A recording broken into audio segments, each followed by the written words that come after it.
Hi, this is Effie. Do you believe in angels?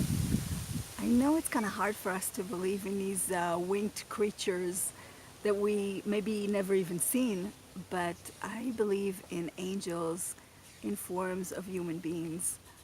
And I've encountered numerous of times people that were serving as angels to me in my life.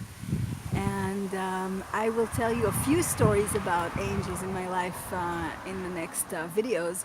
But this time I want to tell you about a very special angel that saved me in a foreign country where when I was really, I didn't really know what to do when I was helpless. So here it goes. I was trekking in Nepal with a friend of mine, Matt, and we decided to be outrageous and adventurous and take a route that we haven't had any idea where it leads to. And we had this little guy, this little kid. He was about maybe 6. Um, he said to us that he would show us the way. And I looked at this little guy and I said, I don't know if I trust this little kid to lead us to where we need to go. We didn't even know where we wanted to go. And Matt said, I have faith in this little guy. And I said to him, faith is the most dangerous thing in the world.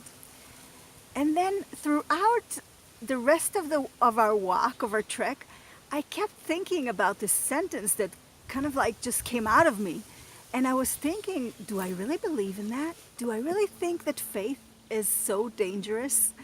And later on, I got an opportunity to check to myself what I really believe. And what happened was that on the next morning, we slept at this little place, and in the next morning, we just started walking without the little kid to lead us the way. And we didn't know where we were going. We had a map. It was before Google. It was before Waze. It was before we didn't even have cell phones. And we started walking with a map.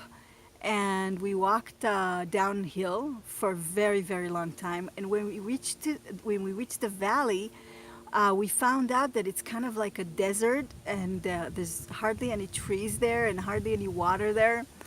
So we started walking, and we didn't know where we were going. And it was hours. We were walking for hours, and all of a sudden, Matt started feeling kind of weak, and he got dehydrated. He didn't drink much, and the water there wasn't so great, so we didn't like drinking. So he didn't drink much, and he got dehydrated.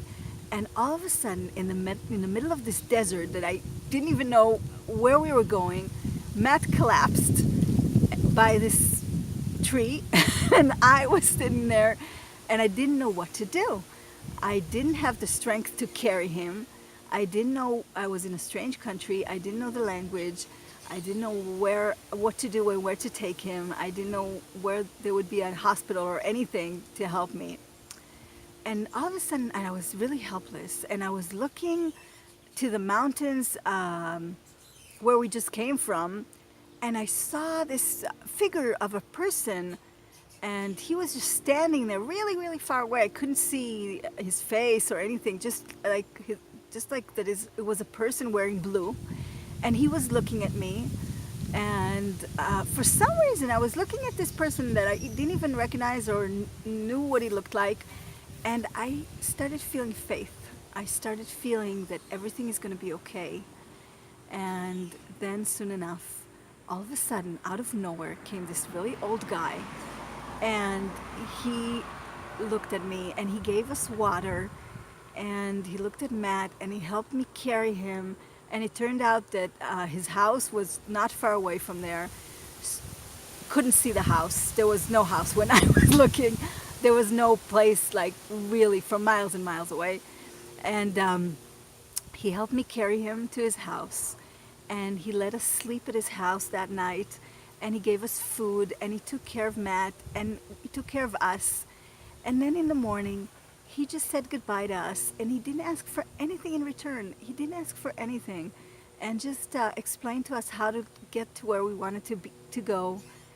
And we hardly understood him because we didn't speak his language, but we kind of understood because of the way he pointed with his hands and started to gesture how to walk and what to do.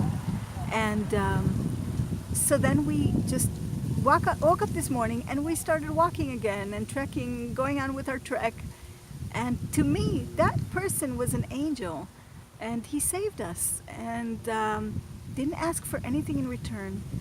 And what I invite you today to do is look at people in your life, even if they're totally strangers, and I'm sure that you're going to find out that you are surrounded by angels that are just waiting and wanting to help you.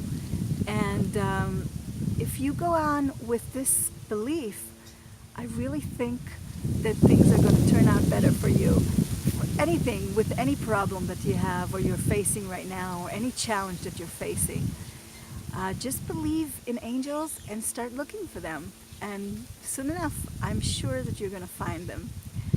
So have a great day, and we'll see you tomorrow.